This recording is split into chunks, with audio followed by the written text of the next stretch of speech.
Alright, Coach Yang, before we talk about the champions, let's talk about the matchup first of Bay Area and Barangay Ginebra. I mean, Coach Tim mentioned it na maiba naman. This matchup with Bay Area really is something new for them, the matchup, everything. Kamusta naman yun for you? You covered some of the games in the finals. Yes, actually before the series started, sabi ko mahirapan Ginebra dito, no? Lamang sa series, at least in my opinion, lamang sa series yung Bay Area Dragons. Maybe because nakalaban namin sila, no? We felt that actually they were fit in all positions. They had a really good import. At the same time, world-class coach ang coach nila, no? So I felt that Ginebra would have their hands full. Pero sabi ko rin, no, na there would be a chance that Ginebra can pull it through, and the secret weapon would be really the Ginebra crowd. No? And actually, sa tingin ko talagang na-intimidate yung Bay Area Dragons dun sa dami ng tao in Game 7. No? Yeah. They really could get their game going. They lost actually, I think, their confidence early. No? I think the difference between Game 6 and Game 7 was the good start. No?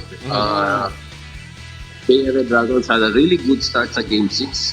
I think that's what really propelled them.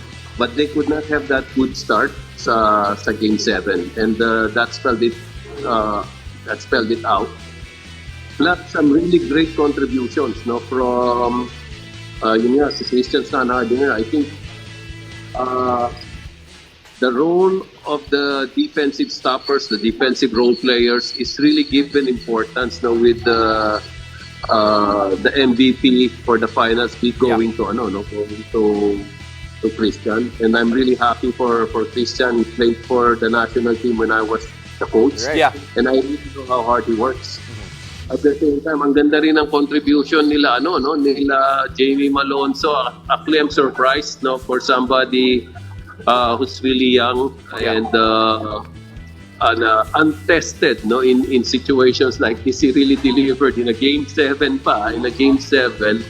and I really think that he was really a big factor in that instant. Absolutely, Coach. Nagpalit pala ni Japet, no? I think he had 12 or 14 points in that game, and those points were really important also. Kept the Bay Area Dragons at bay. So, pun intended siguro, no?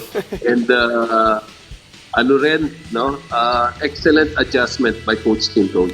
Coach, just for everyone's knowledge, itong si Christian Hardinger, Jamie Malonzo, and Scotty Thompson actually all tied the finals MVP voting, and then in the second round of voting, si Stan Hardinger had the majority of the votes, kaya siya yung nanalo. But then that just goes to show yung contribution nilang tatlo. We also have to focus on Justin Brownlee, Coach. Imagine mo, 6 of 6 from the finals. Ibang klase talaga.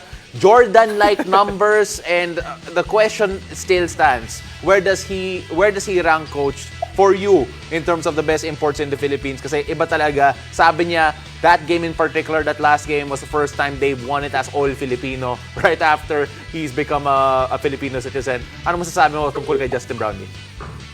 I'm also happy for Justin Brownlee, no? When you're asking what his status is in terms of comparison to all the imports, ang daming magagaling na imports na dinatnan ko, nakita ko. Pero I think the way Brownlee carried himself, no, these past years playing for Ginebra, I'm convinced na ito na yung GOAT, no? Ito na yung GOAT, tingin ko, greatest of all time na Philippine imports. And to say that, no, alam natin, andyan sina Sean Chambers, sina Bobby Parks, pero now I'm convinced, no, nakita ko naman na lahat yan, na it's going to be really Justin Brownlee. And it's also nice as a bonus na naging Filipino rin siya, no? And we can use his talent for the Gilas national team dun sa World Cup natin. So I'm really happy for that situation being a reality. And also, malaking problema para sa amin pa, no? Dahil siya na naman import ng Ginebra ulit sa next conference. Ang hirap ibagin yung grupo na yan. Well, Coach Yeng, you mentioned GOATs. Let's talk about, of course, one of the winningest coach in the Philippines, si Coach Tim Cone. He just won his 7th PBA title with Ginebra, 25th overall, and 37 finals appearances. Coach Yeng, nakalaban mo na rin si Coach Tim maraming beses sa PBA. What makes him special as a coach, Coach Yeng? Well, it really is, his, alam mo, if you win the PBA title for 25 times, parang hindi 25 times parang 200 times na nga yung feeling ko sa kanya. His passion and his enthusiasm, the way I see him coach his last championship from the first championship is the same. So hindi nawawala yung hindi nawawala yung passion niya for the game. And I think that's what keeps him going. And for him to be able to I don't know, probably out-coach a world-class coach like Coach Brian. It's really a proud moment for PBA coaches kasi kami naglalaban-laban and yung feeling mo na si Coach Tim Cone nasa level na ng mga ganong klaseng world-class coaches. Maybe meron din kaming meron din kaming sinasabi kasi paminsan-minsan natatalo rin namin si Coach Tim Yeah. So baka nag-transfer din yon. Pero ibang klase talaga, the way, the consistency, the way he's molded the team,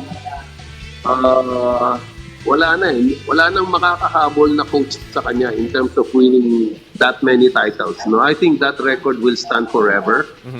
But for coaches like us, na lang ang gusto namin is the pride of being able to coach against somebody like a Coach Tim Cone. Yeah. To be there on the side of the court against a Coach Tim Cone. Sa amin, na yun? Napakalaking honor na yun, And Coach. sometimes to be able to beat him, mas malaking honor yun. So, wala nang makakahabol sa record na yan. I think his name will be etched in history forever. And sana lang matsambahan namin siya sa next conference. Well, Coach, you already have a couple of wins over Coach Tim Cone. In fact, a few championships as well. Again, maraming salamat. Let's see if you can get another one against Coach Tim. Good luck next conference, Coach, and thank you very much for coming on the show. Thanks, Coach. Salamat din, Pao and Diego.